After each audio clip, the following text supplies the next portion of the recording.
probably shouldn't be singing it as a lullaby.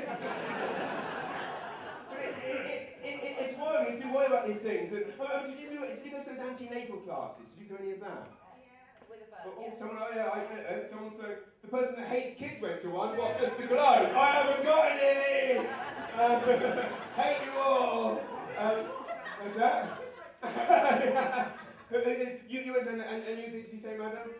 Yeah. Oh, you all did? Oh, did you meet there? Oh, you met there! This is the point, isn't it? Because basically, antenatal classes, what they do is essentially it's supposed to teach you how to be a parent. They don't. Essentially what they do is, well, my wife told me on the way, we were basically walking there, and she said, no, the thing is, James, we're going to this class, and obviously we're meeting lots of other couples in the area, surrounding streets, who are having kids around the same time. We're going to form a kind of support network for each other. I'm spending most days with these mums, day in, day out. So obviously, James, I'm going to have to politely ask you to keep your fucking mouth shut.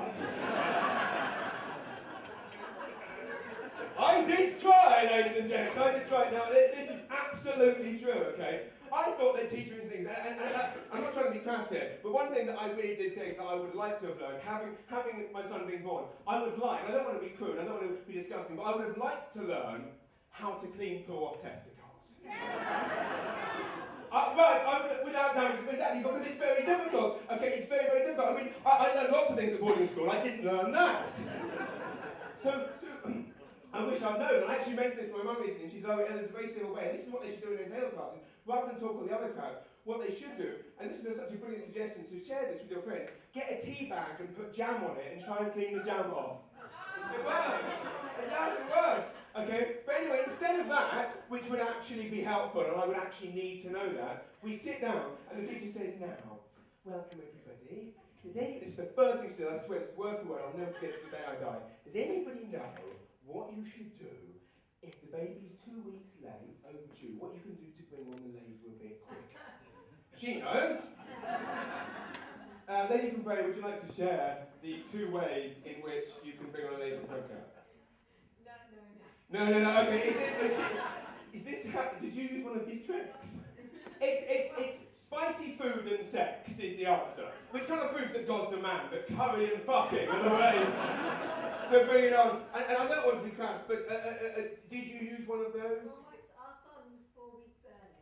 Oh, he was early, so you were just eating way too much curry and shagging way too much, and then, okay, I'm down with that. That's fantastic. I respect that a lot. She says this, okay, and she asks a question, and of course someone says, spicy food, someone else says sex. Sorry? No, they make it. It's not cramming, it doesn't work. No, well... Tried it Oh, they tried it! This is my kind of focus group. Did you try? Great excuse, you see? There's the proof. Well, this is what she said. And she said, so someone very politely said, and I thought I'll keep my mouth shut, my wife's making a promise, I'm going to do it. And she said, does anybody know, what you should do if someone says spicy food, someone says sex? And she goes, yes, he's absolutely right. Spicy food and sex will bring on the labour a bit quicker. But I want you all to remember, I swear, word for word. She turns to us and goes, what you've got to remember is, the man, because he's a man, he's going to be in the mood.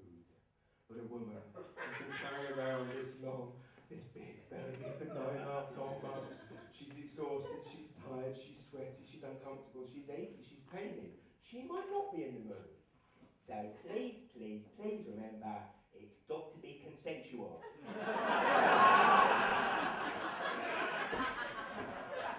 What? Really? Is this really the advice that needs to be done out to people? Has there been a space of men sexually assaulting their wives and going, I'm dreadfully sorry, officer, I'm just trying to get the baby out? I couldn't resist. I saw it. I saw my comic moment. My wife let me not say anything. I just put my hand on and said, so just checking. So no rape then? We don't have any friends left on our antenatal girls. We were together about 10 years before having kids, and my wife was very keen on doing it for a very, very long time. And was trying to kind of talk me into it for a long time. And I wasn't very keen on the idea, mainly for the simple fact that my wife's Canadian, and I'm half English, half Polish. And I wasn't really sure I wanted to bring up a moose-fucking alcoholic plumber. But we've obviously argued a bit more now that obviously we've got kids and it's difficult and you kind of, but then we have always argued a fair bit anyway one of the main problems we've always had is my wife accuses me of being immature, but she threw out my Castle Grayskull without even asking. That is true. Also true, our biggest argument today was actually about curtains. I don't know if any comments in here about curtain arguments. As was very specific, my wife went out and bought a set of those one-way curtains. You know, the ones that you can see out, but nosy people can't see in. Well, she bought those curtains, went off to stay with her parents for a week. I put them up the wrong way round.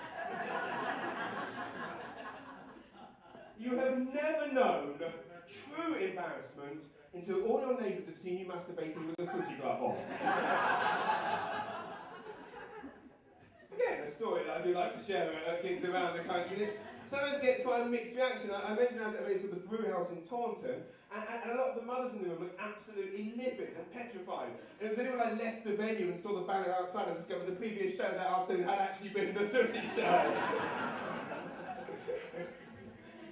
But to be honest, that's not even the weirdest reaction I've ever had to that story. That honour goes to an art centre in Havant. Again, I just came up and very politely mentioned I was masturbating with a sooty glove on, and a very, very heavy set chap in the middle of the room, shaved head, tattoos, stands up, okay, he's looking hard as nails, stands up, points at me like he's about to share the meaning of life, and says, "Why didn't you use Sue, you gay?"